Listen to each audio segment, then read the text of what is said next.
오늘 우리에게 주시는 하나님 말씀은 열왕기상 8장 33절에서 43절 말씀입니다. 만일 주의 백성 이스라엘이 주께 범죄하여 적구가 패패하게 되므로 주께로 돌아와서 주의 이름을 인정하고 이 성전에서 주께 기도하며 간구하거든 주는 하늘에서 들으시고 주의 백성 이스라엘의 죄를 사하시고 그들의 조상들에게 주신 땅으로 돌아오게 하옵소서.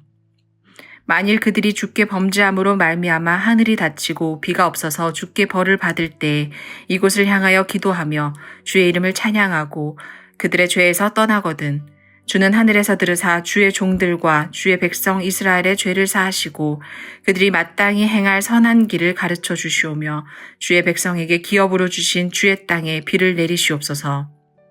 만일 이 땅에 기근이나 전염병이 있거나 곡식이 시들거나 깐부기가 나거나 메뚜기나 황충이 나거나 적국이 와서 성읍을 에워싸거나 무슨 재앙이나 무슨 질병이 있든지 막론하고 한 사람이나 혹 주의 온 백성 이스라엘이 다 각각 자기의 마음의 재앙을 깨닫고 이 성전을 향하여 손을 펴고 무슨 기도나 무슨 간구를 하거든 주는 계신 곳 하늘에서 들으시고 사하시며 각 사람의 마음을 아시오니 그들의 모든 행위대로 하행하사 갚으시옵소서. 주만 홀로 사람의 마음을 다 아심이니이다. 그리하시면 그들이 주께서 우리 조상들에게 주신 땅에서 사는 동안에 항상 주를 경외하리이다. 또 주의 백성 이스라엘에 속하지 아니한 자, 곧 주의 이름을 위하여 먼 지방에서 온 이방인이라도 그들이 주의 크신 이름과 주의 능한 손과 주의 펴신 팔의 소문을 듣고 와서 이 성전을 향하여 기도하거든 주는 계신 곳 하늘에서 들으시고 이방인이 주께 부르짖는 대로 이루사 땅의 만민이 주의 이름을 알고 주의 백성 이스라엘처럼 경외하게 하시오며 또 내가 건축한 이 성전을 주의 이름으로 일컫는 줄을 알게 하옵소서. 아멘.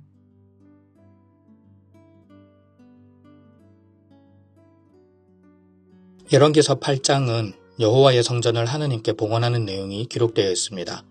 하나님께서 사방 대적들을 평안하게 하시고 다윗 왕조에 큰 복을 더하셔서 성전을 지을 수 있는 은혜를 허락해 주신 것입니다. 솔로몬은 7년이라는 시간을 통해 성전을 완공하였고 성전을 하나님 앞에 올려드립니다. 성전 봉헌식에서는 하나님께서는 영광으로 임재하셨습니다. 그 임재 속에서 솔로몬은 하나님 앞에 7가지 기도를 하는데 그 2번째 기도부터 5번째 기도까지가 오늘 함께 읽은 본문 말씀입니다. 오늘 본문을 통해 발견할 수 있는 하나님의 모습은 언약에 신실하신 하나님입니다. 사실 언약에 신실하신 하나님에 대한 고백은 어제 본문 22절 말씀에 기록되어 있습니다. 이르되 이스라엘의 하나님 여호와여 위로 하늘과 아래로 땅에 주와 같은 신이 없나이다. 주께서는 온 마음으로 주의 앞에 행하는 종들에게 언약을 지키시고 은혜를 베푸시나이다. 솔로몬은 하나님 앞에 7가지의 간구를 올려드리면서 가장 먼저 언약에 신실하신 하나님을 고백하며 찬양합니다. 하나님은 이 세상 신들과는 비교조차 할 수 없는 위대한 분이시며 당신의 백성들과 관계를 맺으시고 신실하게 그들을 인도하시는 분이심을 고백하는 것이죠. 언약에 신실하신 하나님에 대한 구체적인 모습이 오늘 솔로몬의 기도 속에 드러납니다.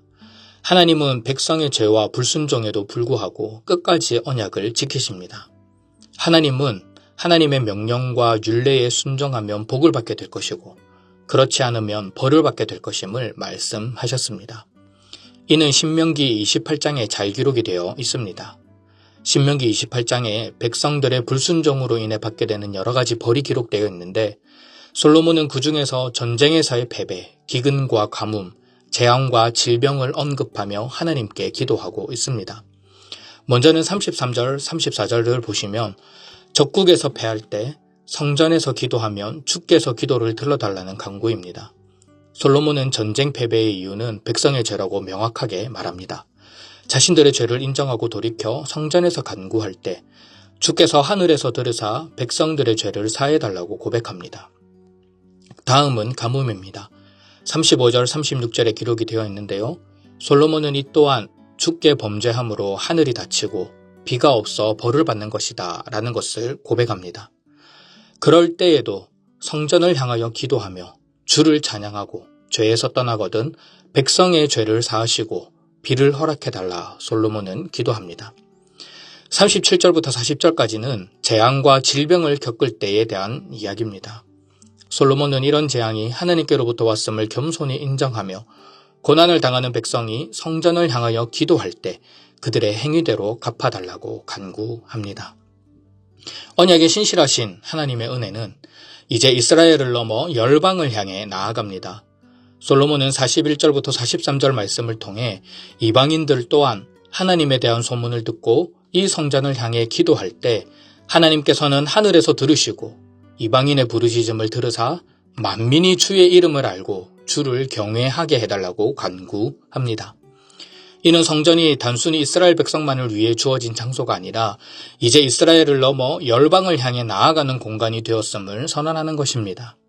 하나님은 이스라엘의 하나님일 뿐 아니라 세계와 열방을 통치하시며 그들에게 경배받기를 합당하신 분이시다라는 것을 나타내 보여주고 있습니다. 이는 장차 이사야 선지자의 예언을 통해 종말론적인 비전으로 구체화되고 예수 그리스도께서 이 땅에 오심으로 온전히 성취되었습니다. 솔로몬이 이런 기도를 하나님께 올려드릴 수 있었던 가장 중요한 이유가 무엇일까요? 바로 하나님은 언약에 신실하신 분이심을 굳게 믿었기 때문입니다. 인간은 완전하지 않습니다. 인간은 실패하고 넘어집니다. 하나님의 말씀을 잘 따르다가도 여러 가지 상황으로 인해 죄를 지을 때가 많습니다. 그러나 언약에 신실하신 하나님께서는 그 모든 상황을 지켜보고 계십니다. 그리고 기다리십니다. 시간이 오래 걸리더라도 당신의 백성이 죄에서 돌이켜 다시 하나님께로 나아오시기를 바라고 계십니다. 하나님의 신실하심은 우리 인간과 다릅니다. 우리는 누군가가 계속해서 약속을 어기고 자기 멋대로 행동을 한다면 어떤 반응을 보일까요? 몇 번은 인내하고 기다릴 수 있습니다. 상대방을 용서하고 다시 약속을 지킬 수 있도록 배려합니다. 하지만 이런 모습이 끊임없이 반복된다면 아마도 지쳐버릴 것입니다. 그리고 그 사람과의 관계를 끊으려고 하겠죠. 이것이 우리 인간의 모습입니다. 하지만 하나님은 기다리십니다. 우리의 반복되는 죄와 불순종에도 불구하고 언약 가운데 우리를 품으십니다. 다시 돌이켜 회개하기만 한다면, 다시 성전을 향하여 기도하기만 한다면, 다시 하나님의 은혜를 갈망하기만 한다면 우리를 용납해 주시고 일으켜 세워주시는 분이십니다. 언약에 신실하신 하나님이시기 때문입니다. 하나님의 은혜는 유대인에게만 머무르지 않습니다. 열방을 향하여 뻗어 나갑니다. 그 사랑은 예수 그리스도의 십자가 안에서 이제는 모든 민족과 세계와 열방을 품습니다. 신실한 복음의 증인을 통해 수많은 이방인들이 하나님의 언약 안에 거하는 삶을 살아가게 되고 오늘 우리에게도 그 사랑이 전해지게 된 것입니다. 우리가 반복되는 죄를 지으며 하나님 앞에 불순종하는 삶을 살아가더라도 다시 눈을 들어 십자가를 바라보시기 바랍니다. 십자가 위에 언약에 신실하신 하나님, 변함없는 사랑으로 우리를 덮으시는 하나님의 은혜가 있기 때문입니다. 십자가를 통해 우리를 찾아오시는 하나님의 은혜와 그 사랑을 누릴 때 우리는 죄악에서 돌이킬 수 있습니다. 우리 스스로를 정죄하는 인간적인 생각을 다 내려놓고 죄악에서 돌이켜 십자가에 나타난 하나님의 은혜를 붙잡을 때 우리 또한 회복의 은혜를 누릴 수 있습니다. 그리고 이제는 우리가 세상과 열방을 향한 증인이 되어 언약에 신실하신 하나님을 전하며 나아갈 수 있습니다. 바라고 안 하기는 저와 여러분들이 언약에 신실하신 하나님을 기억하고 십자가를 통해 이루신 구원과 회복의 은혜를 온전히 붙들면서 오늘 하루도 죄악에서 돌이켜 하나님을 의지하며 살아갈 수 있기를 주님의 이름으로 축원합니다.